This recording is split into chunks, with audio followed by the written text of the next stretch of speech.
नमस्कार, आप देख रहे हैं हमारा खास प्रोग्राम 3 बजे की 3 बड़ी खबरें और मैं हूं आपके साथ मीनाक्षी रजत। इस प्रोग्राम में हम बात करते हैं दिन की उन 3 बड़ी खबरों की जिनका आपकी जिंदगी से सीधा कनेक्शन होता है। अक्सर खबरें बहुत होती है, लेकिन उनमें से कौन सी आपके लिए सबसे जरूरी है ये समझना आसान नहीं होता। इसीलिए इस प्रोग्राम के जरिए हम आपके लिए चुनकर लाते हैं 3 ऐसी अहम खबरें जिनका असर कहीं ना कहीं आपकी जेब, आपकी सुरक्षा या फिर आपकी रोजमर्रा के जीवन पर पड़ता है। हमारा मकसद भी है कि कम समय में आपको साफ, सरल काम की जानकारी दे, जिससे आप हर जरूरी खबर से अपडेट रहें।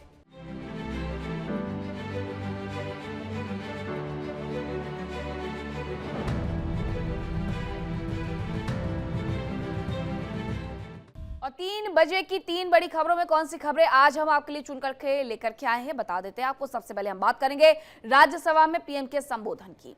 लोकसभा के बाद पीएम मोदी ने आज राज्यसभा में भरोसे का संदेश दिया है। दूसरी खबर मध्य प्रदेश से आ रही है। उज्जैन में बुलडोजर एक्शन हुआ है। उज्जैन में मुस्लिम आबादी वाले इलाके में अवैध मकानों पर बुलडोजर चला है। और अब बात धर्मांतरण की भी करेंगे, जहां सुप्रीम कोर्ट ने धर्म परिवर्तन पर ऐतिहासिक फैसला सुना दिया है। तो ये 3 बड़ी खबरें हमारी आज रहेगी, जिन पर नजर रहेगी। प्रधानमंत्री की तरफ से जो कुछ आज राज्यसभा में कहा गया है वो आपकी जिंदगी को किस तरीके से प्रभावित करेगा वो भी जरा समझिएगा, क्योंकि ये सब कुछ आपकी रसोई गैस और आपके चलने वाली कार और दोपहिया वाहनों से भी जुड़ा हुआ है। तो राज्यसभा में पीएम मोदी ने संबोधित किया है। पश्चिम एशिया के हालात पर यह संबोधन हुआ है। युद्ध पूरी दुनिया के लिए चिंता का विषय है, यह पीएम की तरफ से कहा गया है। संभावित ऊर्जा संकट पर सरकार की तैयारियों के बारे में भी उनकी तरफ से जानकारी दी गई है। युद्ध से प्रभावित सभी देशों के साथ संपर्क में है, यह भी कहा गया है। प्रधानमंत्री ने कहा है कि युद्ध की वजह से पेट्रोल, डीजल, गैस सप्लाई प्रभावित है। हॉर्मुज से जहाजों का निकलना मुश्किल हो गया है, यह भी प्रधानमंत्री नरेंद्र मोदी ने जानकारी दी है। उन्होंने कहा कि राज्यसभा में मिडिल ईस्ट में युद्ध की वजह से हालात बिगड़े हैं।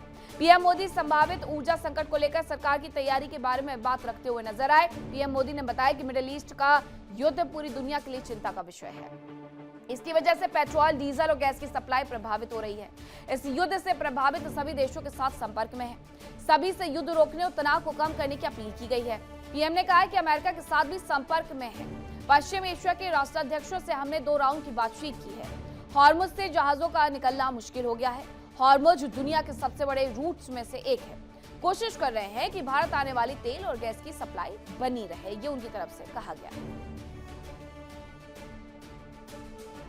हमने डी एस्केलेशन और हॉर्मुज स्ट्रेट खोले जाने पर भी उनसे बात की है। कमर्शियल जहाजों पर हमला और हॉर्मुज स्ट्रेट जैसे अंतर्राष्ट्रीय जलमार्ग में रुकावट अस्वीकार्य है।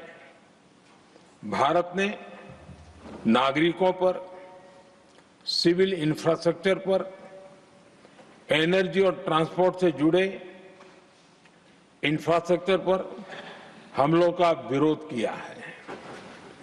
भारत डिप्लोमेसी के जरिए युद्ध के इस माहौल में भी भारतीय जहाजों के सुरक्षित आवागमन के लिए सतत प्रयास कर रहा है। भारत ने इस समस्या के समाधान के लिए संवाद का ही रास्ता सुझाया है। इस युद्ध में किसी के भी जीवन पर संकट मानवता के हित में नहीं है। इसलिए भारत का सतत प्रयास सभी पक्षों को जल्द से जल्द शांतिपूर्ण समाधान के लिए प्रोत्साहित करने का है। सभापति जी, संकट की स्थिति में देश विदेश में भारतीयों की सुरक्षा हमारी बहुत बड़ी प्राथमिकता है। युद्ध शुरू होने के बाद से लेकर अब तक 3,75,000 से अधिक भारतीय सुरक्षित भारत लौट चुके हैं।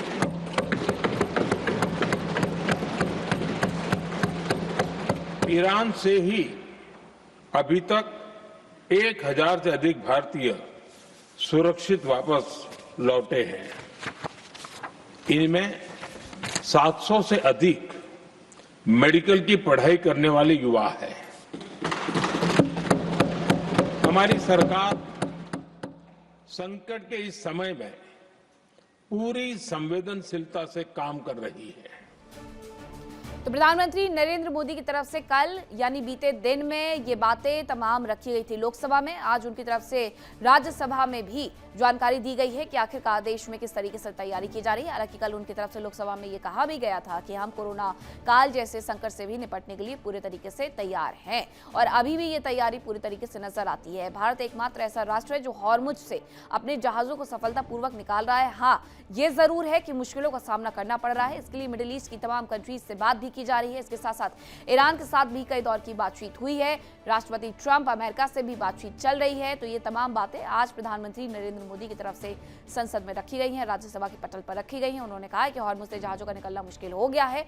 हॉर्मुज दुनिया के क्योंकि सबसे बड़े रूट्स में से एक है और कोशिश ये हो रही है कि जो भारत आ रहा है तेल या गैस, उसकी सप्लाई लगातार बनी रहे और इसके साथ साथ सुरक्षित तरीके से ये तैयारी की जाए। हमारे साथ हमारे सहयोगी सुशील तिवारी जुड़ गए हैं, यूपी ब्यूरो हेड। और कल से लेकर के आज तक हम ये देख रहे हैं सुशील की जो तैयारियां हैं भारत सरकार की, उसके बारे में खुद प्रधानमंत्री नरेंद्र मोदी आगे आकर के जानकारी दे रहे हैं ताकि लोगों के बीच में जो एक भ्रामक खबरें फैलाई जा रही थी, दूसरा जो पैनिक सिचुएशन क्रिएट की जा रही थी, उससे भी थोड़ा बेड़ा पार लग पाए। हाँ बिल्कुल, जिस तरह आज प्रधानमंत्री नरेंद्र मोदी ने आज राज्यसभा में साफ कह दिया कि हमारे पास पेट्रोलियम पदार्थों का बहुत बड़ा भंडार है और जो कच्चा तेल है उसके लिए हमने पिछले 11 सालों में काफ़ी रिजर्व बनाए थे और हमारे पास इतना तेल है, कोई दिक्कत नहीं आएगी, सब सप्लाई होगी और ऐसे में कोई भी परेशान होने की आवश्यकता नहीं है क्योंकि भारत आत्मनिर्भर बनने के लिए लगातार आगे बढ़ रहा है। क्योंकि भारत में बहुत से ऐसी जैसे शिप है, शिप से बाहर विदेशों से जो आज की डेट में 90% सामान विदेशी शिप से आते हैं, तो उसके लिए पीएम मोदी ने कहा कि अब अपने मेड इन इंडिया के शिप बनाने के लिए हमने 70,000 करोड़ रुपए से शुरुआत की है और उसमें हमारे शिप बनने शुरू हो गए हैं और साथ में उनका जो इंफ्रास्ट्रक्चर है, उनकी बिल्डिंग है, उनके लिए ओवरऑलिंग का पूरा जो काम है वो सब एक जगह बनेगा। तो हमारे शिप खुद के होंगे और हमारा सामान खुद जाएगा। कोई भी देश जब उसके खुद के शिप होंगे इतने बड़े संकट में, तो कम से कम वो अपना सामान ला सकता है, ले जा सकता है। जो अन्य देशों के शिप हैं उनसे आने जाने में बहुत दिक्कत होती है। एक तो उन्होंने ये कहा और साथ में उन्होंने कहा कि हमने जो इस युद्ध के दौरान लगभग 3,75,000 जो भारतीय नागरिक हैं उनको देश में हम लाए और लगभग ईरान से हम 1,000 व्यक्तियों को लाए यहाँ पर लाए। उसमें 700 मेडिकल स्टूडेंट थे और साथ में उन्होंने ये भी कहा कि जो भी वहाँ पर घायल हुए हैं या जिनकी डेथ हुई है उसके लिए शोक संवेदना व्यक्त करते हैं। उन्होंने कहा कि उनकी मदद की जा रही है, जो घायल हैं उनको बहुत ही अच्छा इलाज कराया जा रहा है। और उन्होंने कहा जो गैस है, ईंधन है, जो गैस है और साथ में फर्टिलाइजर है और कच्चा तेल है, वो हार्मोज के रास्ते से आता है। हार्मोज का रास्ता जो बंद किया है ये बहुत ही गलत है और जो कमर्शियल शिप है उस पर अटैक करना बहुत ही गलत है क्योंकि हार्मोज एक जलमार्ग, ऐसा जलमार्ग है जो पूरे विश्व के लिए बहुत महत्वपूर्ण हो जाता है क्योंकि जितना भी व्यवसाय होता है विश्व का वो हार्मोज जल ट्रेड मार्ग से ही होता है क्योंकि वो ऐसा रास्ता है, उससे ईंधन सप्लाई, उसी रास्ते से शिप से गैस निकलता है, गैस के साथ साथ उसमें कच्चा तेल निकलता है और उसमें साथ में उसमें किसानों के लिए जो फर्टिलाइजर यूज होता है वो निकलता है। तो हम लोगों ने किसानों के लिए भी उनको आश्वस्त कर दिया है कि किसान बिल्कुल भी फर्टिलाइजर के लिए चिंता ना करें क्योंकि भारत के पास पर्याप्त फर्टिलाइजर है। साथ में 6 उन्होंने प्लांट लगाए हैं यूरिया के, तो कहीं ना कहीं किसानों को दिक्कत नहीं होने देंगे और कोई कीमत में इजाफा नहीं होगा। तो अगर देखा जाए तो पूरी तरीके से उन्होंने कह दिया है कि हिंदुस्तान संकट के समय भी एकदम मजबूती से खड़ा हुआ है और साथ में उन्होंने राज्यों से अपील की है क्योंकि उन्होंने कहा कि कोरोना में भी हम लोगों ने टीम इंडिया के रूप में काम किया था। कुछ राज्य ऐसे हैं जो विपक्ष के वहाँ पर सत्ता में है, तो ऐसे में सब लोगों ने कोरोना में मिलजुल के टीम इंडिया के रूप में काम किया था। इस बार भी हम लोग टीम इंडिया के रूप में काम करेंगे और राज्यों में खास तौर पे जो कालाबाजारी है वो करने वाले बहुत एक्टिव हो जाते हैं इस संकट के समय में और साथ में जो जमाखोरी वाले बहुत एक्टिव हो जाते हैं। तो राज्यों को उन्होंने कहा है कि ऐसे लोगों पर कड़ी कार्रवाई करें, कोई जमाखोरी ना करे, कोई कालाबाजारी ना करे और राज्यों से कहा जो ऐसे संकट के समय में जो गरीब वर्ग है वो बहुत परेशान हो जाता है। तो राज्यों, केंद्र सरकार के पास राज्यों में सुशासन की नजीर पेश करने का यही एक समय है जब लोगों के बीच में भ्रामक स्थिति बनी हुई है कि एलपीजी नहीं मिल पा रही है या फिर पीएनजी नहीं मिल रही है या फिर सीएनजी नहीं मिल रही है या फिर पेट्रोल और डीजल की किल्लत हो गई। तो ऐसे में केंद्र सरकार के साथ साथ जो केंद्र शासित प्रदेश हैं, राज्य की जो सरकारें हैं, उनकी भी जिम्मेदारी तय होनी चाहिए कि वो अपने राज्य में इन भ्रामक तथ्यों से और इस भ्रम वाली स्थिति से वहां के लोगों को कैसे निकालते हैं। लेकिन दूसरी तरफ प्रधानमंत्री नरेंद्र मोदी ने भी सुशील ये माना है कि स्थिति बेहद नाजुक है और ये युद्ध किसी के लिए भी अच्छा नहीं है। हाँ, बिल्कुल उन्होंने साफ साफ कहा है कि ये जो युद्ध हो रहा है, युद्ध चल रहा है, इसमें शांति होनी चाहिए। और साथ में इसके लिए मैंने जो वहाँ इजराइल से बात की और साथ में मैंने ईरान से बात की, अमेरिका से बात की, खाड़ी देशों के जो राष्ट्राध्यक्ष हैं उनसे बात की, उनसे यही अपील की है कि शांति बनाए रखें और साथ में युद्ध को ख़त्म करें।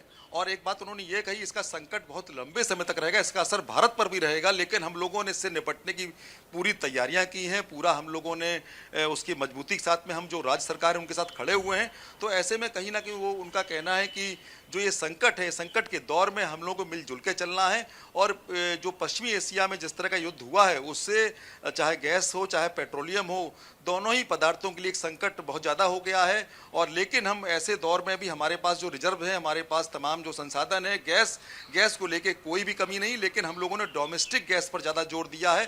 तो ये प्रधानमंत्री नरेंद्र मोदी ने साफ कह दिया है कि देश एकजुट है, साथ खड़ा हुआ है। राज्य सरकारों से अपील की है सब लोग मिलकर चलें और जो भी गरीब व्यक्ति हो उसको भोजन मिले, क्योंकि जो प्रधानमंत्री अन्न योजना है उससे भोजन उपलब्ध कराएं और उसका इस्तेमाल करें।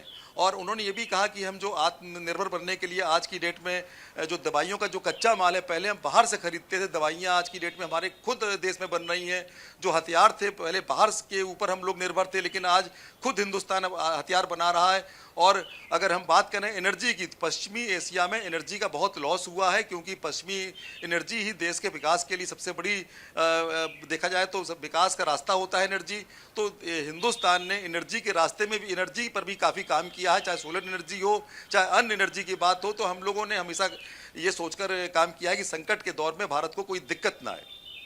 बिल्कुल, बहुत धन्यवाद आपका भी तमाम जानकारी के लिए। अब खबरों में आगे बढ़ेंगे और बात करेंगे दूसरी खबर की। खबर उज्जैन से। उज्जैन में अवैध बिल्डिंग पर बुलडोजर चला है। महाकाल मंदिर के पास पीला पंजा चलाया गया है, जहां 16 अवैध बिल्डिंग को जमींदोज किया गया है। ये बताया जा रहा है 16 अवैध बिल्डिंग जमींदोज कर दी गई है।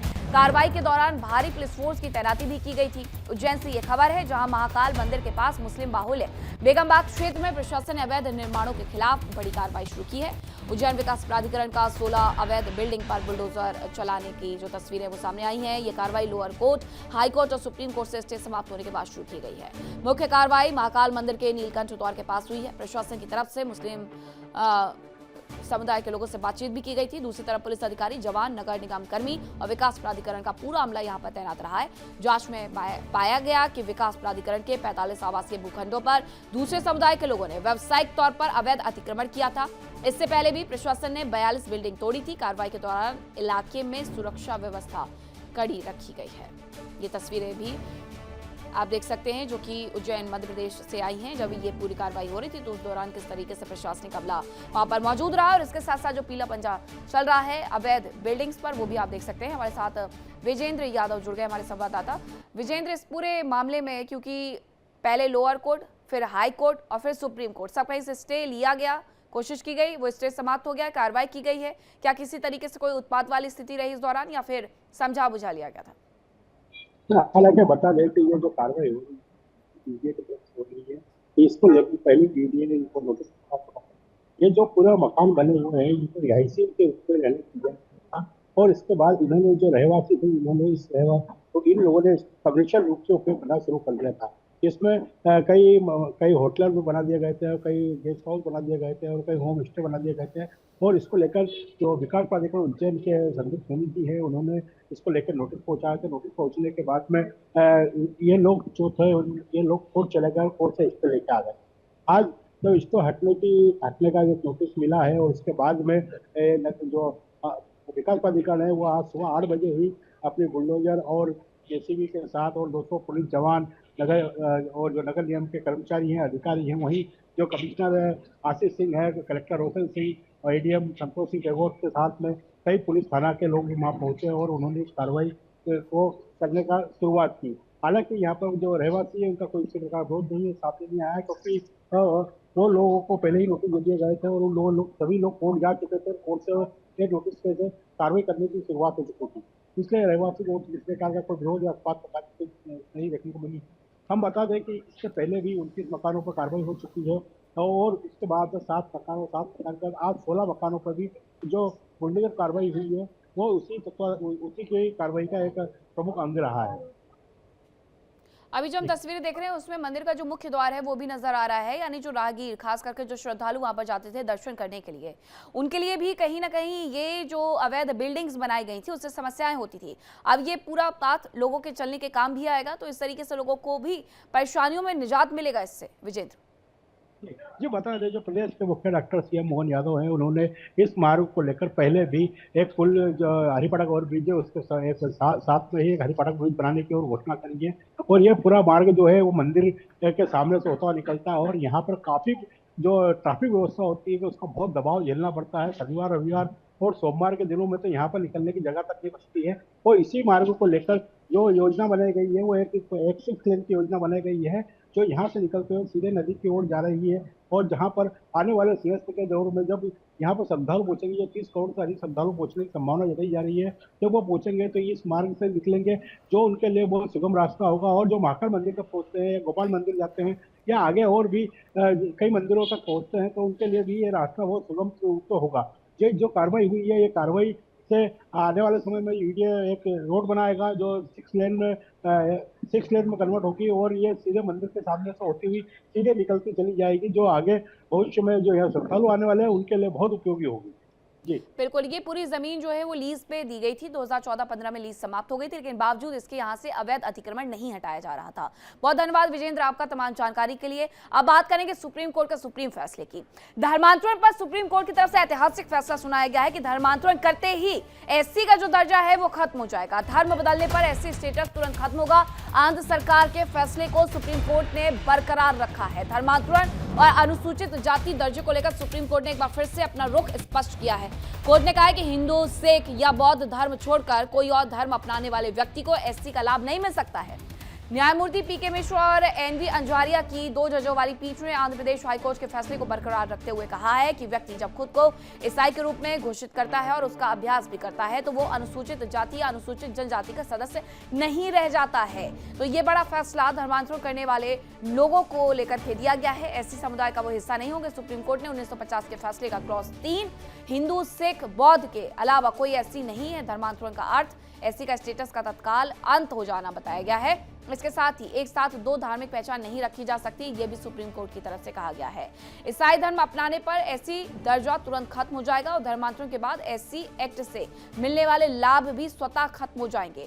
दरअसल आंध्र प्रदेश हाईकोर्ट का फैसला जो था उसी को यहाँ पर बरकरार रखा गया है कि एससी स्टेटस नहीं मिल सकता है। नैना हमारे साथ न्यूज रूम से जुड़ गई हैं। नैना, इस पूरे मामले में एक बड़ी कार्रवाई की गई है कि जो लोग धर्म परिवर्तन करके दूसरे धर्म में जाते थे लेकिन वो बाद भी उसके एससी या एसटी वाले जो नियम थे उन्हें मानने की कोशिश करते थे, उनके लाभ उठाने की कोशिश करते थे, लेकिन सुप्रीम कोर्ट ने इस पर सुप्रीम हथौड़ा चला दिया है। देखिए, बहुत महत्वपूर्ण ये निर्णय हो जाता है क्योंकि हम देखते हैं खासतौर से सामाजिक स्तर पर कई बार एससी एसटी एक्ट का दुरुपयोग बहुत बड़े स्तर पर नजर आता रहा है। तो ये कहा जाए कि ऐसे लोगों को भी बहुत बड़ा संदेश है और जिस रूप में कोर्ट की तरफ से फैसला सुनाया गया, टिप्पणी की गई, उससे ये स्पष्ट हो जाता है कि ये कई लोगों को राहत भी देगा और कई लोगों को ये परेशानी में भी डाल सकता है क्योंकि खासतौर से अगर हम दक्षिण भारत में देखते हैं मीनाक्षी, तो कन्वर्जन रेट बहुत ज्यादा है। खासतौर से ईसाई धर्म की तरफ लोग बड़े स्तर पर कन्वर्ट होते हैं और ऐसे में ये कोर्ट की तरफ से स्पष्ट किया जा चुका है, खास तौर से ये कहा जा चुका है कि संविधान के तौर पे अगर देखा भी जाए तो 3 ही, चाहे बात उसमें हिंदू हो, सिख हो या फिर बौद्ध धर्म, इसके अलावा और किसी भी धर्म में अगर कन्वर्शन होता है तो एससी एसटी एक्ट का वैसे भी लाभ पूरी तरह से खत्म हो जाता है। तो उसमें चाहे वो इस्लाम हो या फिर ईसाई धर्म, उसे भी एक तरह से ये कहा जाए कि दूर हो जाए। इसके पहले इसके मायने जरा समझिए, क्योंकि इसके पहले कई बार हम देखते थे लोग दुरुपयोग बड़े स्तर पर करते थे, भले ही कन्वर्जन हो, लेकिन अगर व्यक्ति का बैकग्राउंड एससी एसटी से कनेक्टेड रहा है, वो इस तरह के समुदाय से आता है, तो वो भले ही धर्मांतरण कर ले, कन्वर्जन कर ले, लेकिन इसके बावजूद वो अपने उस प्रमाण पत्र का इस्तेमाल करते थे और खासतौर से आरक्षण के लिहाज से बहुत महत्वपूर्ण हो जाता था। तो कोर्ट का ये निर्णय कई मायनों में महत्वपूर्ण हो जाता है। अब ऐसे किसी भी तरह के प्रावधान को माना नहीं जाएगा। मीनाक्षी, बिल्कुल। आंध्र प्रदेश हाईकोर्ट की तरफ से जो फैसला लिया गया था, दरअसल नैना उसी को आगे बढ़ाया गया है। उसी पर सुप्रीम कोर्ट की तरफ से भी बात रखी गई है कि जो फैसला कोर्ट की तरफ से पहले लिया गया था उसके साथ ही अब ये फैसला जारी रहेगा। यानी अब जो लोग ये सोचते थे कि वो दूसरे धर्म में जाएंगे, SC/ST एक्ट के तहत तमाम कार्रवाइयों का हिस्सा भी हो जाएंगे, उसके तहत मिलने वाली जो लाभकारी योजनाएं हैं उसमें भी शामिल हो जाएंगे, उनका तो पूरे तरीके से मनोबल भी टूटा होगा कि अगर आप इस तरीके की हरकत की तो कोई लाभ नहीं मिलने वाला। यही तो महत्वपूर्ण है, क्योंकि अब जिस तरह से ये पूरा आदेश आया है, ये मान के चलिए कि व्यवहारिक और सामाजिक दोनों रूप से बहुत ज्यादा इसका प्रभाव नजर आएगा, क्योंकि इसके दुरुपयोग भी बड़े स्तर पर नजर आते थे।